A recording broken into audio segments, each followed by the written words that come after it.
So just as a bit of introduction before we jump into the reading, I just wanted to read you a little, my Bible has a little introduction about the author and date. It says, the name Ecclesiastes is derived from the Greek word ecclesia, or assembly. It means one who addresses an assembly. The Hebrew word so represented is Qoheleth, which means one who convenes an assembly, thus often rendered teacher or preacher in English versions. Ecclesiastes is generally credited to Solomon, about 971 to 931 BC, written in his old age.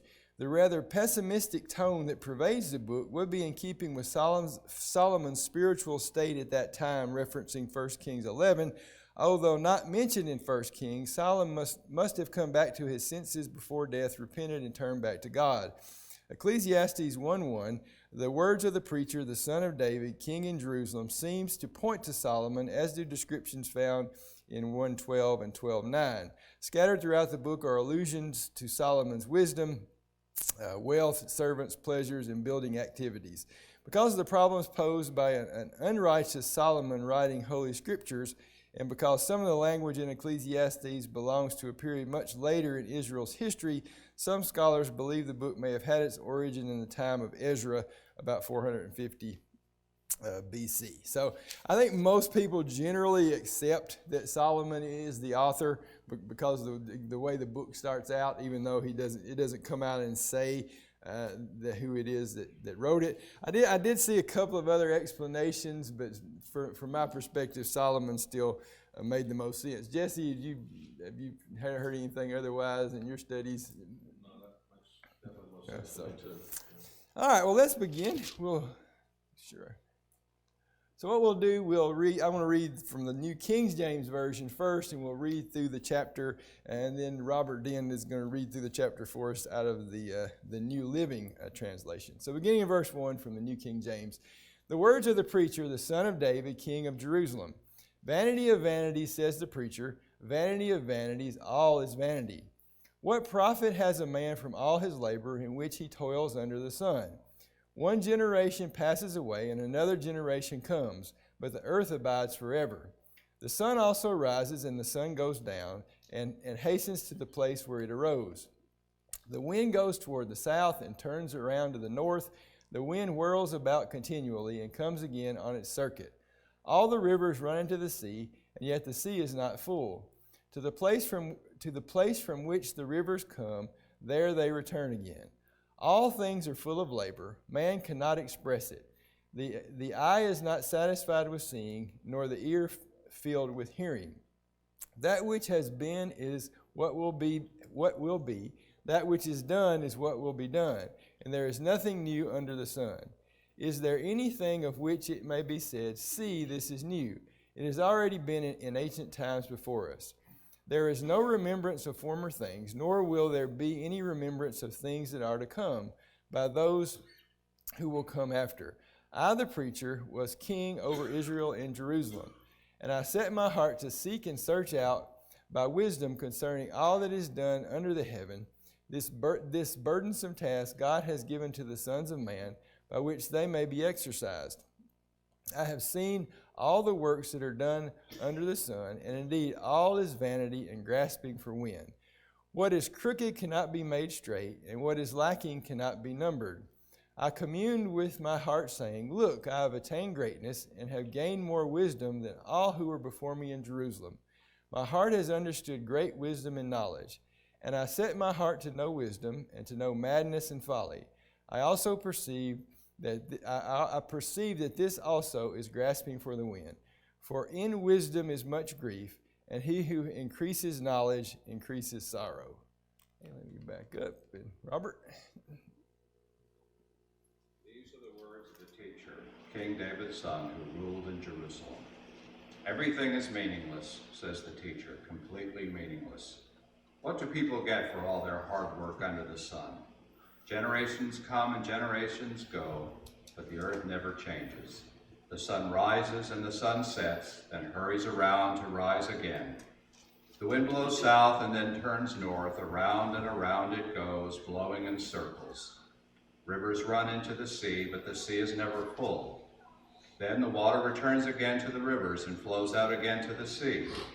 Everything is wearisome beyond description. No matter how much we see, we are never satisfied.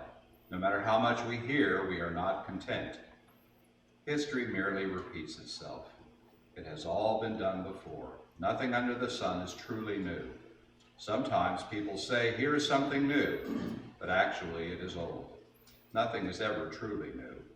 We don't remember what happened in the past, and in future generations, no one will remember what we are doing now. I, the teacher, was king of Israel, and I lived in Jerusalem. I devoted myself to search for understanding and to explore by wisdom everything being done under the heaven. I soon discovered that God has dealt a tragic existence to the human race. I observed everything going on under the sun, and really it is all meaningless, like chasing the wind. What is wrong cannot be made right. What is missing cannot be recovered. I said to myself, look, I am wiser than any of the kings who ruled in Jerusalem before me. I have greater wisdom and knowledge than any of them. So I set out to learn everything from wisdom to madness and folly. But I learned firsthand that pursuing all this is like chasing the wind. The greater my wisdom, the greater my grief. To increase knowledge only increases sorrow. Thank you, Robert. So how does that make you feel? Yeah, it's kind of, as the little thing I read from the intro said, it's a bit depressing, isn't it? I mean, the way Solomon introduces the book here. And I wanted to read the first couple of paragraphs out of the book. This first lesson was titled In Search of Meaning. And it says, making sense out of life isn't easy. Such is the problem confronting the preacher in Ecclesiastes as he takes us along his own personal journey of discovery. Each enterprise undertaken from acquiring wisdom and amassing wealth to a pursuit of power and pleasure ended in emptiness as evidenced by the repeated sigh, vanity of vanities, all is vanity. Life under the sun is the focus of Ecclesiastes, yet it is only when the author looks above and beyond the sun and embraces the Creator himself that he comes to realize the ultimate in human fulfillment. After everything promising satisfaction has been tried, it is only by living with an eye toward God that life took on meaning. His conclusion, when all has been heard, is fear God and keep his commandments, because this applies to every person.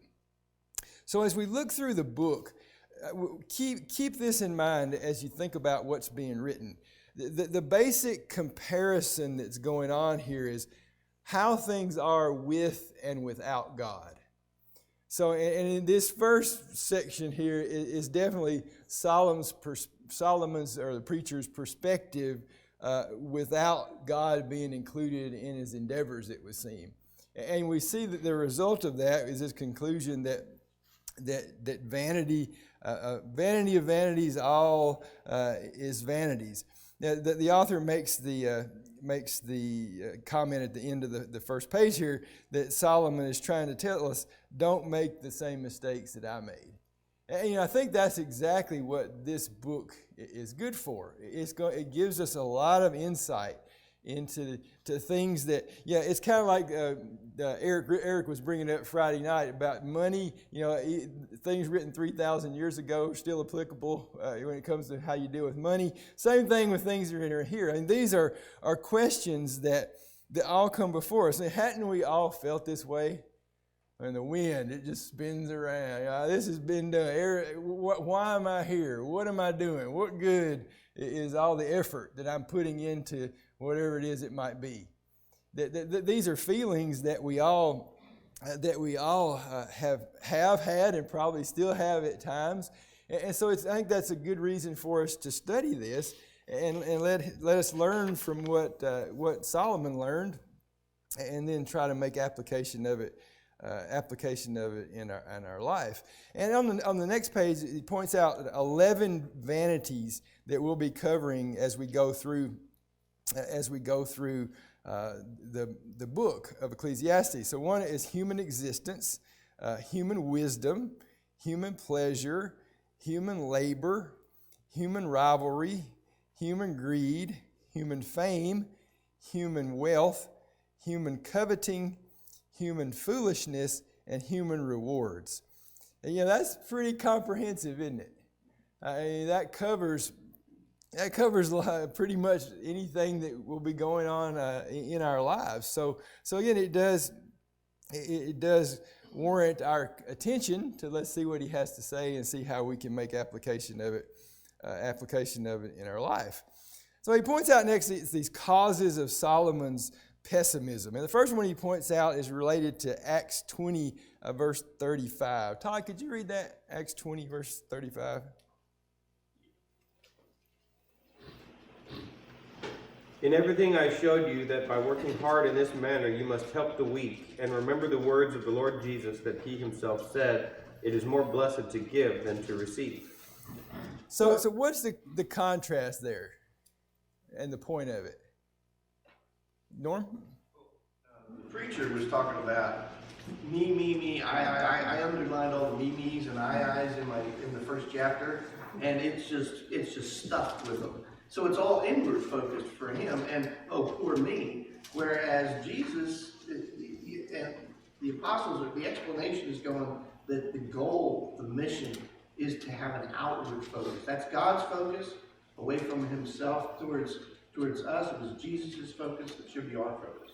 Why is it more blessed to give than receive? We all can quote that verse and we say it. Todd? Talk about the difference between happiness and joy sometimes, and when you get something, it might make you happy for a little while because of the thing, but the joy that comes from knowing that you did something for someone else is more lasting. Yeah, and again, as Norris pointed out, where does that put our focus? Externally. Yeah, on others, right? On others that need our help, or even they may not need our help, but it's still just to bless somebody with something. It is something that it's good for us, and that's a piece of wisdom to learn right off the bat. That if we are focusing inwardly, how are we going to end up feeling? Like this, right? The vanity, all these vanity things. Because as we keep reading here, the big problem with focusing internally and on our own self is that we're never satisfied. And that's kind of that what we see, the seeing and hearing comments in those verses, that it's never enough. It's never good enough if we're just focused on trying to please ourselves. So the first section there, verses 3 through 11, is the point is that life is more than physical existence. And he goes through this advantage. What advantage does man have in his work? And it's repeated over and over. Yes, again, it feels like his perspective is definitely off, isn't it? When we compare that to what the Lord tells us in the New Testament, why is it important for us to work? Eric brought that out Friday night. Norman and Ken?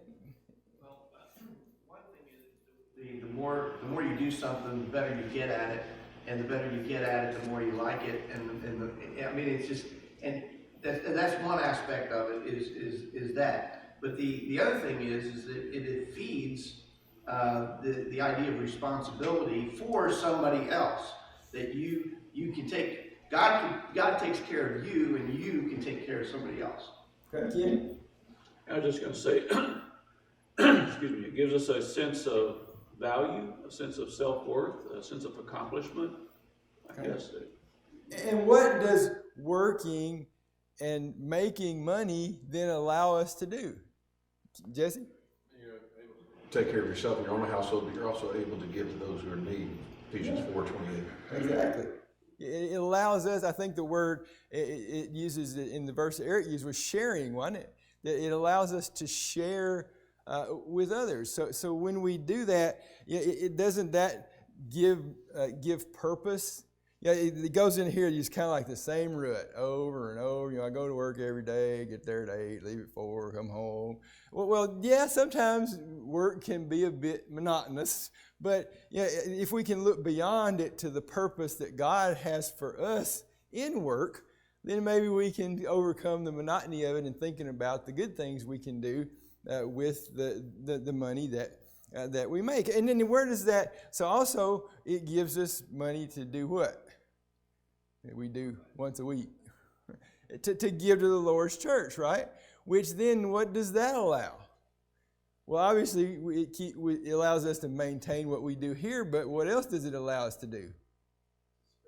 Spread the gospel. To help those, we think about, just look at it with us, and we're sure we're not very big, and we're not what I'd call a rich congregation, and send that in the sense of tons of money. But look at all the people we've been able to do stuff for, in providing for preachers and providing people when people have gone through bad times or disasters have hit, to help people, to help other Christians. Well, why can we do that? Because we've been given, right?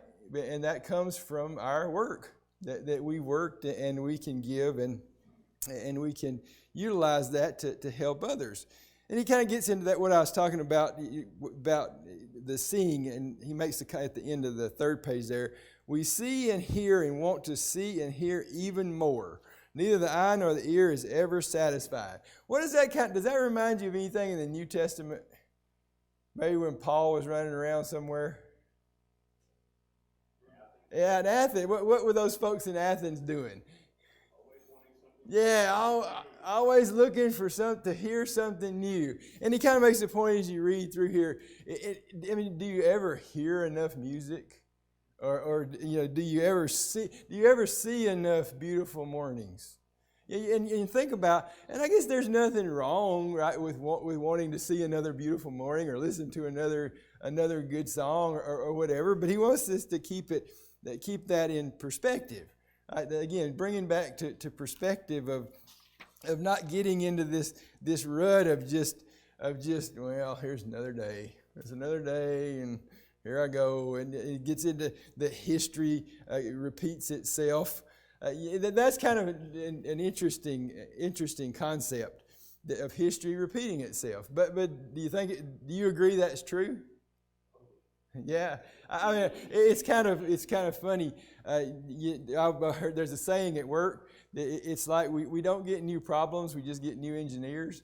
Yeah, okay, because you bring in a new set of engineers, the same problems come up. Here they go again. Well, because typically, we don't do a good job of learning from history, do we? And it seems like it will repeat itself.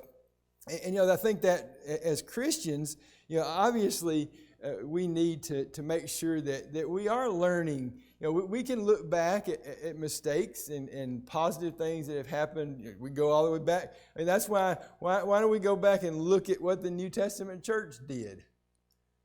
As we're looking for those good things that we can take and apply, right? And we also see some stuff where they messed up, didn't they? And we should try to avoid those things. We use history to our advantage, not become something we just think is monotonous. And then he goes into the point about, it says people will quickly forget who you were, what you said, and what you did. Such would be tragic if that were the full measure of life. But it isn't. God knows me, and because of that, life counts. And I thought that was a very good point. Because you think about that. You go find an old cemetery somewhere. How many people living now you think remember those folks? Very, very few, right? We have a few people that make a name for themselves, as we call it, that gets in the history books, that do get remembered. But compared to I don't know how many people have lived on the earth, billions and billions, I guess, that have lived on the earth since the beginning of time. How many are truly remembered? But as this says, who will remember us? God, right? God is going to remember us.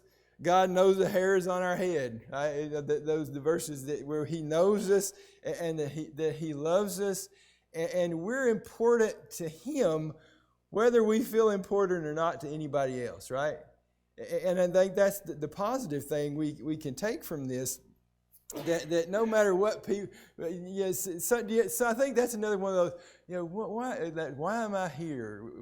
Is anybody going to remember me? I just kind of do my thing, and I'll die someday, and is that the end of it? And the point is that no, that God knows us, and there's value that. There's value in us because God loves us and wants us to be His child. In the second section there is verses 12 through 18, where it talks about life is more than wisdom. And he makes some points. He makes one point here. There are some things that man will never know. That's scriptural, right? Not just from here. There's things about why God does things or how God does things that we will never know till we get to heaven and we can ask Him. And we think about how if you kind of look back at history. Where do we start? Well, the earth is flat. You sail far enough, you're going to fall off. Then we figured out it was round. And then, it started out that the earth was the center of the universe, right? Everything went around. Well, no, that's not quite right. Men are continually learning, and there's nothing wrong with that, obviously, for man to learn and to make application of what he learns. But he makes the point here in B2 that the answer to all this is learning to find meaning through a connection with God. And I think that's unfortunately what we tend to see in science nowadays is that science and God can't go together, right? It's either one or the other. It's what the modernists have thrown at us, right? It's evolution over here and creation over here, and evolution is fact and creation is faith, right? It's what we get told, and it's pervaded into our society. And what we've done is disconnected learning from God. It's kind of interesting. If you go back and study some of those evidences books, I think, didn't the college kids do that downstairs recently? You look at some of the folks that have discovered some of the greatest things did it by finding Bible evidence of it and kind of going looking for it because they found evidence of it in the Bible. Isn't that kind of interesting? That God might know what's going on with the earth and the universe since he didn't make it, right? So it's just, as we think about, especially, you guys that are in college and, you get, I remember going through anthropology class in college. It was like, you got this tooth here and this bone and all of a sudden you got the ape man. And I asked a question, so how do you know that? And the answer was, well, you look at what's before and what's after, and that's what it has to be. I was like, oh, okay, that's a good explanation. And then, but that's kind of, we want to be, sometimes we will be pictured as ignorant or less learned if we have faith, if we claim to have faith and claim not to believe that, right? To believe in creation, that makes us somehow not as smart as some of the more intellectual folks around. And we know that's not true. But sometimes maybe we need to remind ourselves to don't get in a rut of thinking that just because we don't necessarily agree with the scientist that makes us any less of a person. Then he talks about this German proverb: "With much wisdom cometh much headache." You think that's true? Anybody ever had wisdom and it causes you a headache? Yeah, and you think about the folks. We go back to Moses. Did Moses have any headaches? What were most of them? The people, right? So if you typically think, at least you hope, right? Not necessarily always that our leaders have at least some wisdom, but one of the biggest parts of leadership is having to deal with people. And people can sure be headaches. When you're having to deal with, you have to deal with them. So, I think when we think about, well, do I really want that? And I think we have to come to the conclusion that yes, we know that wisdom is a good thing, and we should be using it to help people. Right? That's the whole point of this book, right? To give us wisdom. So to help us to live a better, more Christian life. That's why we had the guys here this past week, right? We wanted them to impart wisdom that they have learned to all of us about, well, here's some mistakes I made, and here's some things that I have done better, or learned to do better. Well, why is that important? Because it helps us, right? It helps us live a more fulfilled life, and not, if I can not make the mistake that somebody else has made by learning from them, then that's going to save me some headache and heartache, isn't it? And that's the wisdom that's found there. Yeah. Finally, his last couple of points says, if there's nothing new beneath the sun, only our hope must be above it. If Solomon had everything visible, the one thing he needed to find happiness must have been invisible. And that's the connection to God, isn't it? Does that sound like something in the New Testament? Well, in Hebrews maybe? What's faith? The evidence not seen, right? Yeah, that's what faith is all about, getting beyond the natural and what's directly around us. So anybody have any comments they want to make before we get into the questions? Just a quick overview there. All right, so number one, I won't make you answer this. You just think about it. You could wish for anything, what would it be? And then let's talk about what Solomon. Let's turn over to 1 Kings. Let's read a little more of that. We'll read verses 5 to 14. 1 Kings 3, 5 to 14.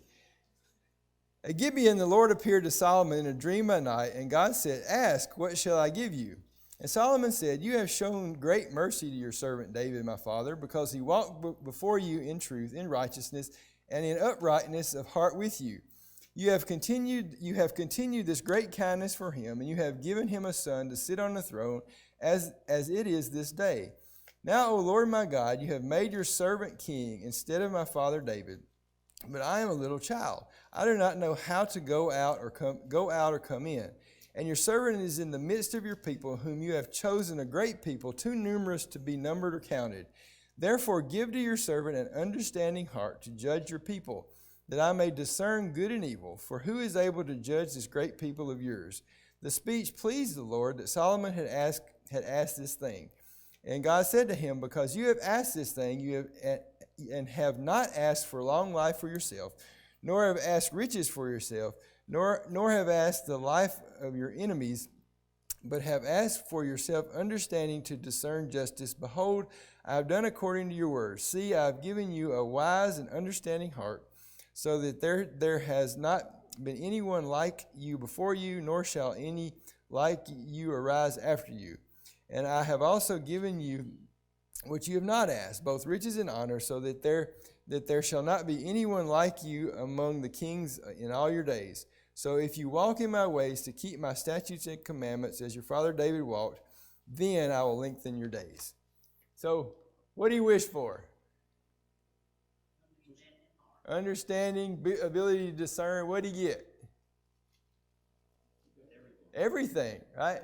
But because he asked for wisdom, he was given everything. Now, isn't it a bit ironic, though, that what did everything end up doing for him? Yeah, he ended up with vanities, all vanities, didn't he? Yeah, and again, that's what we'll pick up from learning in this book, why that happened, and how this guy was given divine wisdom from God, more than anybody has ever had or anybody will ever had, and he still messed it up, didn't he? So obviously we want to learn from him, because we want to try not to mess it up in our lives. Todd? In such a humble heart, though. It's like, I want this so that I can be a better king and serve the people, and that'd be a good outward focused quest to be a good servant. But it seems like in Ecclesiastes, when he reflects back, it's like he was seeking wisdom almost more from a selfish standpoint, just to be really wise, and that wasn't fulfilling at all. It's kind of what Norm said in the beginning, the I, me, me's that were in that we see there. Norm, did you have a comment too? Oh, okay. Anybody else? The first question, Jesse? I look back to Proverbs chapter 4. It's my understanding that this was something that was written by Solomon. And he says there in verse 3 of chapter 4, "For I was my father's son, tender and only beloved in the sight of my mother. He taught me also, and he said to me, let thine heart retain my words, keep my commandments, and live. Get wisdom and get understanding. Forget it not, neither decline from the words of my mouth. Forsake her not, and she shall preserve thee. Love her, and she shall keep thee. Wisdom is the principal thing. Therefore get wisdom, and with all thy getting, get understanding. And a lot of times, as parents, the things that hit us in the head the hardest in life are what we want to protect our children from. It's almost the equal and opposite reaction of wanting a better life for them. And while David obviously had the heart that was after God's own heart, he lacked some wisdom and governance, right? Not on the battlefield necessarily, but in the governance of his life, in morality and whatnot. And I think that he really wanted that more for his son. Mm-hmm. That's a good point. Anybody else? All right, number 2. Let's see. I'm going to read. Some of these I didn't put the whole question up here because I was too lazy to type all of it. But here we go. Although warned by Solomon that fame and fortune does not equate with happiness, people continue down the same road. The list of sad celebrities is endless. Marilyn Monroe, Elvis Presley, Michael Jackson, etc. They were all rich and famous and unhappy. What advice would you give someone as to the secret of happiness and satisfaction? Contentment. What else? Daniel? Seek to serve instead of seeking to comfort yourself. Okay. Ray? Fear God and keep His commandments.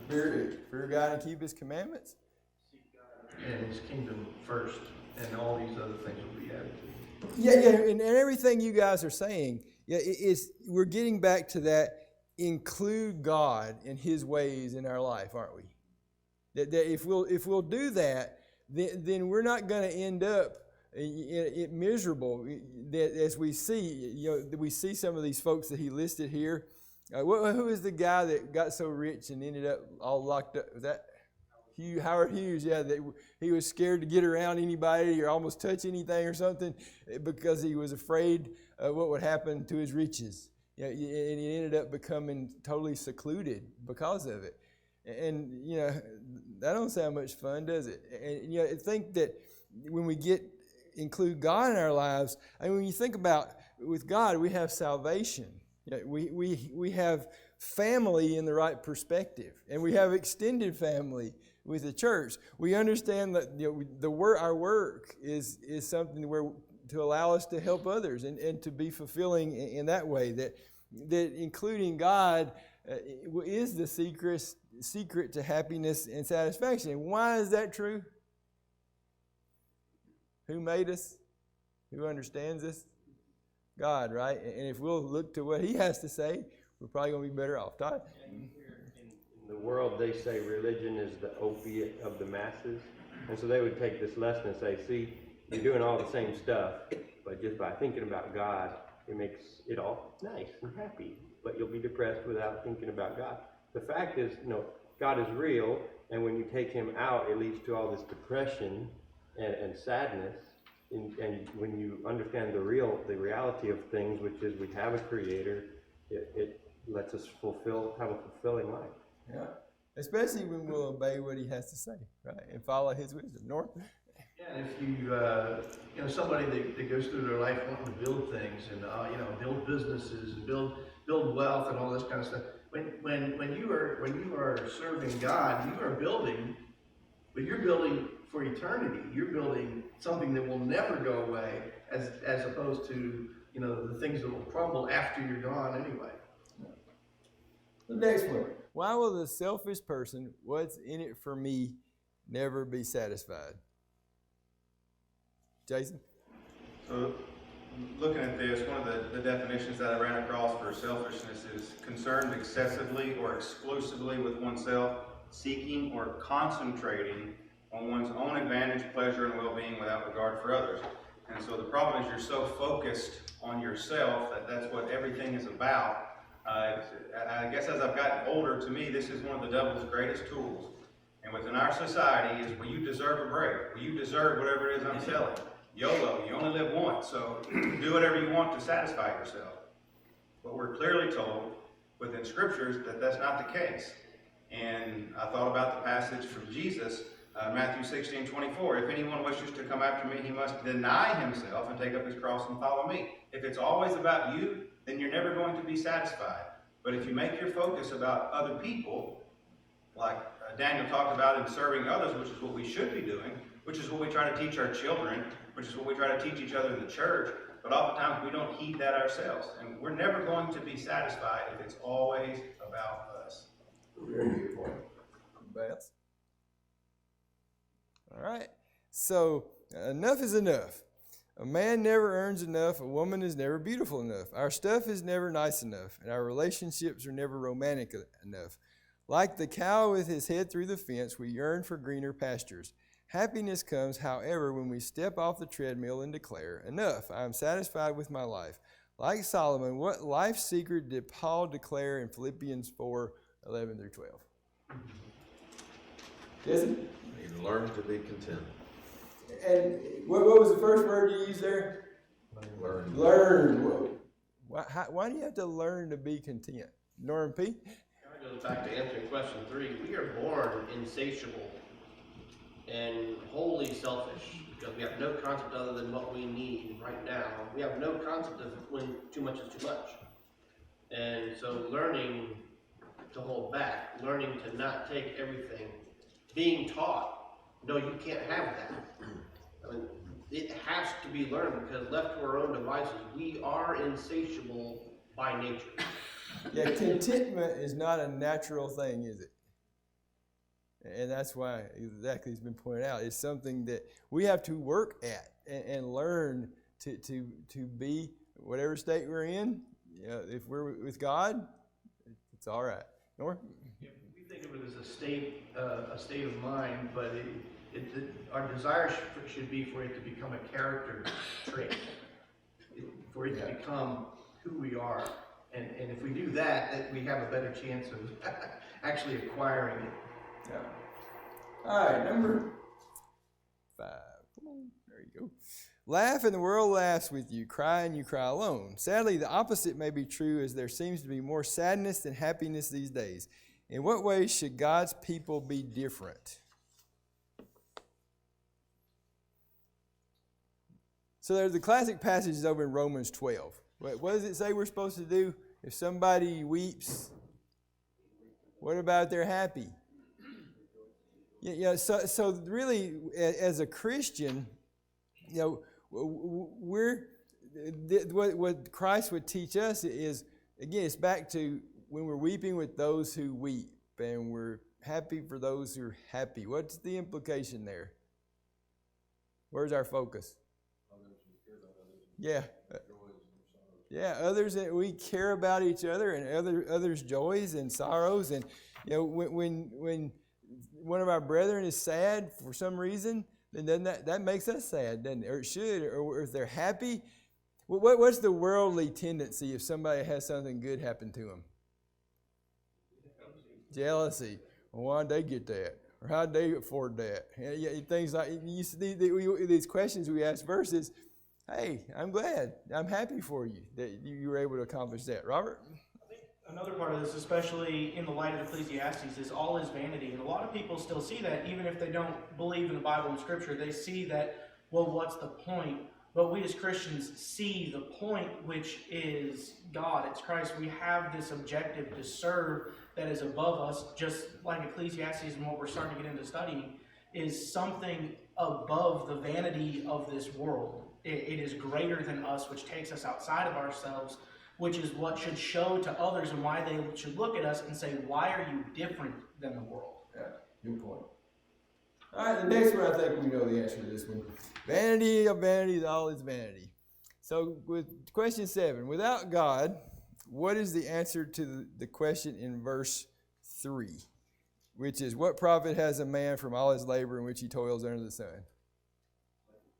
Yeah, the meaning, back to, we talked about that, right? That God has given us a purpose in our work, and without that, it can be meaningless. Question 8. What illustrations does he give of the same old in verses 6 to 7, 8, 9, and 10? And what is his point? History repeats itself, Norm. Wind blowing, rivers flowing. What was his point? Yes, it's back to this. It's just a cycle. What's the use, right? Was his point, and again, we know better than that because of concluding God, but that was his conclusion on those things. So question 9. Oh, I'm sorry. Go ahead. One thing I thought about it was kind of interesting that it also means that there's an answer for everything. No matter what the problem is, no matter what the challenge is, it's been there before, and there's an answer for it. It happens to be in God's Word. That's a good point. And we're back again thinking about that. What can we do to help us acquire wisdom? According to James, pray. Ask for it, right? Study it and ask for it. So question 9, if the wise man was frustrated at being unable to learn it all, what is the message for us? How do we keep learning and education in perspective? Norma? We need to look at it from a standpoint of growth. The more I grow, the more I learn, the more I grow, the more I grow, the more I can do more things for other people and keep that outward focus. And where can we focus our learning? In Scripture, right? And God, if we focus that learning in God's Word, and the more knowledgeable we come of that, the more wisdom we should gain, and which will help us apply knowledge that we've gained elsewhere from education and things like that. All right, one last point before we ring the bell. This struck me when I read this passage, back in verses 17 and 18 of chapter 1. As to what the problem here. It says, and I set my heart to know wisdom and to know madness and folly. I perceive that this also is grasping for the wind. For in much wisdom is much grief, and he who increases knowledge increases sorrow. What do you leave out? God, right? Do you see God in there anywhere? And as we'll see, that was his problem.